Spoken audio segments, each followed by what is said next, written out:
welcome to another video update from the Fire Brigades Union. We're here at the Union's head office in London and we're joined by General Secretary Matt Wrack to discuss what has been a quite incredible year for firefighters and the Fire and Rescue Service.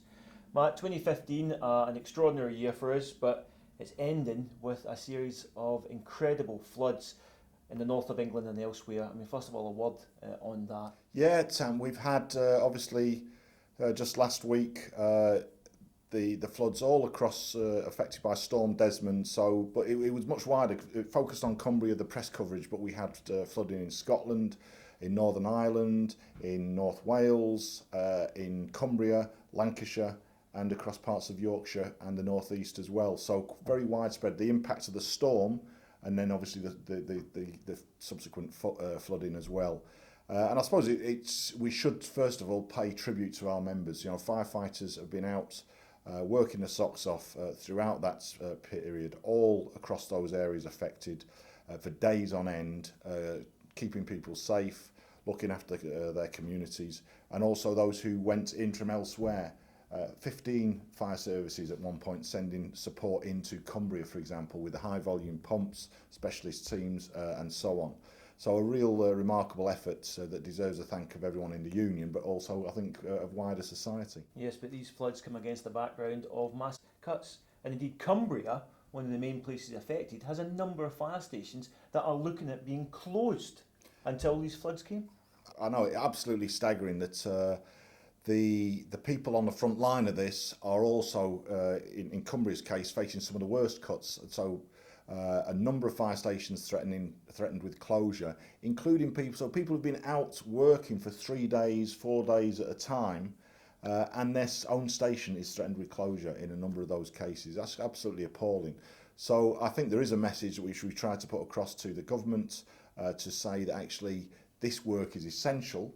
There's a focus in government statistics on the number of, for example, domestic fires. We're making the point that firefighters do a much wider role than responding to domestic fires. Flooding is an increasing part of that work, and it needs investment if we're going to do it properly. Now, Matt, the year began with firefighters stood on picket lines over a pensions dispute. We've had a series of legal victories, but the main dispute, the substantive dispute over the new scheme still stands. Yeah, we've had a year of ups and downs on that front, I suppose. You know, we started, as you say, on dispute. We had the huge demonstration early in the year where firefighters effectively took over Parliament Square. People may recall that. And we had last couple of the strikes. And then, unfortunately, the new scheme was imposed. And that was debated at a recall conference, then at our conference, and then more recently at a further special conference. And I think the emphasis of that has switched onto the legal challenge. It's a very important legal challenge, as we've made clear a number of occasions.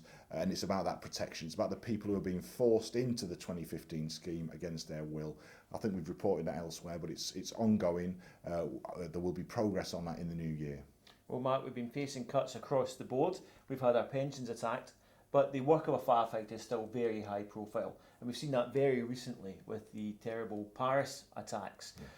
Obviously, terrorist incidents is something our service has been dealing with for years, and indeed we're still in talks with the government over what they are calling MTFA, marauding terrorist and firearms. Yeah, I think there are, you know, since firefighters have dealt with the impact of terrorism for many, many years. Obviously, most notably after 9/11 in the United States and 7/7 here in the UK, very clearly firefighters on the front line of how do you look after people if something like that happens.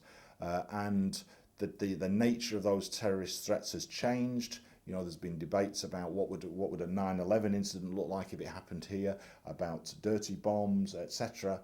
And then this marauding terrorism threat. So I think there's a whole range of possibilities that firefighters might have to respond to. And I think the appalling attacks in Paris really bring it home that there needs to be a proper dialogue. Clearly we want to play a full role in providing that protection for people, but also we want it to be done professionally. We want it to be done as safely as possible. And we want to make sure our people are looked after as well as members of the public being looked after. So those discussions are ongoing. It's probably a key focus of what we need to be doing in the immediate period and in the new year. But I think, again, like the floods, sums up the huge range of work that firefighters are doing and why our service to deliver a modern, professional and efficient fire and rescue service for the 21st century needs a real look at the sort of work that we do, and it needs investment, not the cuts that we're seeing at the present time. Well, Matt, the politicians you're negotiating with at a national level were elected in a general election in May this year. What impact has this new government had for the fire and rescue service? Well, to be frank, it is pretty bleak. You know, they won the election, a small majority in Parliament, but they've nevertheless got a majority. And they are very clearly committed to further austerity, to further driving down public expenditure. And for us, if you think that we're a public service, so that means everything from the amount of resources going into the fire service, so therefore jobs, pensions, pay, all of those things are under attack. And that's pretty tough, therefore, for us nationally and locally. So we're dealing with it nationally in terms of the overall picture, but that's happening in every single brigade all across the United Kingdom. I think we've got to try and campaign on a number of fronts. We've got to try and put forward the professional case, and we've got the evidence, and we keep beating them on the evidence of how do you deliver a proper, modern, efficient fire service, dealing with the risks that we face today. And I think if they listen to that, if anyone listens to that, they know that actually broadly the Fire Brigades Union's got it right on all of those issues. But equally, we have to be part of a much wider campaign, because it's not just a fire service under attack.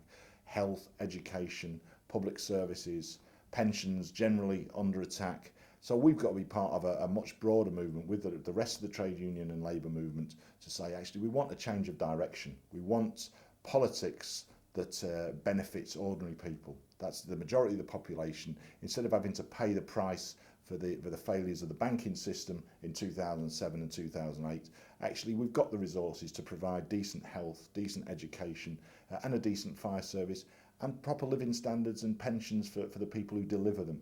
There's no reason why that can't be delivered, and I think that's a broader political message that we've got to engage with. And Matt, just finally, the firefighters will be watching this. You've called it a challenging year. Indeed, I think it has been for all of us. What's your message for the firefighters, the members of the Fire Brigades Union, going forward? Well, I would like to first of all congratulate everyone for the enormous unity that people have shown over the past few years in the toughest times the union's ever seen in recent history. I think the scale of the cuts that we've had haven't been witnessed before.